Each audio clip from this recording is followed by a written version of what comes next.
labvakar skatītāji, labvakar muzikanti, visi līdzjutēji, visi, kas šodien esat sapulcējušies šeit, lai dejotu, lai spēlētu un lai atbalstītu mūs. Šodien ir Imanta diena, un pirms mēs sāksim šo koncertu, kuru mēs sāksim ar Imanta Magoņas deju Spēlē spēlmani, es ļoti lūkšu jūs visus piecelties un šoreiz nevis ar klusumu, bet ar skaļiem aplausiem pateikt paldies Imantam Magonam par skaisto deju, kuru viņš ir veltījis saviem dejotājiem un kuru mēs paņemam un dejojam no paudzes paudzē. Aplausi Imantam Magonam.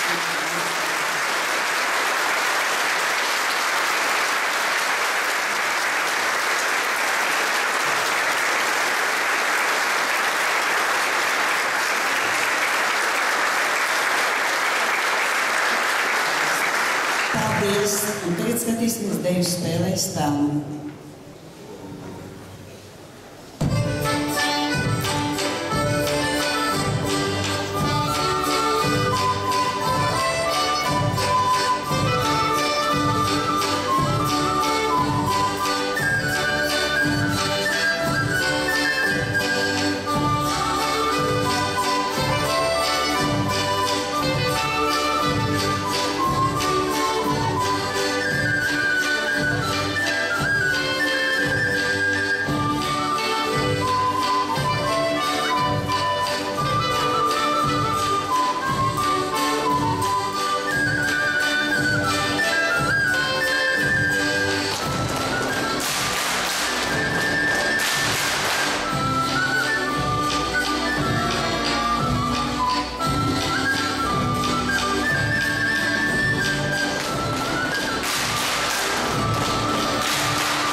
Šodien jūs esat šeit sapulcējušies, lai kopā ar mums iedejotu ceļu uz Eiropiādu. 25 gadus jau Latvijas kolektīvi piedalās Eiropiādē, kas ir viens no lielākajiem mākslas un kultūras fórumiem. Šogad arī tāpat kā katru gadu Mazā Eiropiāda bija paredzēta ārā, estrādē, kur mēs visi kopā arī varētu sadancot. Tagad jūs redzēsiet vēlreiz deju spēlē Spēlmani, jo visi, kas Eiropiādē Somijā šo deju dejos, šajā zālē nevarēja vienlaicīgi izdejot. Saprotu, ka skatītājiem būs pagrūti saprast, kāda tad īsti būs tā kopbilde, bet mēs šodien visu dienu strādājām un šo kopzīmējumu lielo sadalījām divās daļās, lai mēs visi varētu izdejot. Jo vēl vakar likās no rīta, kad vai nu būs mazā Eiropiāda vai nebūs, jo tādas lietas kā bija, nebija iespējas pat mēģināt ārā. Un pateicoties šī skaistā nama direktorei un visai vadībai un darbiniekiem, mums tika dota iespēja šo mazo Eiropiādu ienest un izdejot šeit iekšā telpās. Tādēļ būs dejas tās, kuras mēs dejosim mazajā Eiropiādē visi kopā, kas notiks koncerts lielā arēnā. Turku pilsētā mēs dejosim viņas divreiz, un mums būs iespēja vienu to pašu deju noskatīties divas reizes. Tagad otrs variants spēlē Spēlmani, bet Somijā mēs jau dejosim viņu visi kopā. Lūdzu.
Paldies, dejotāji! Un paldies,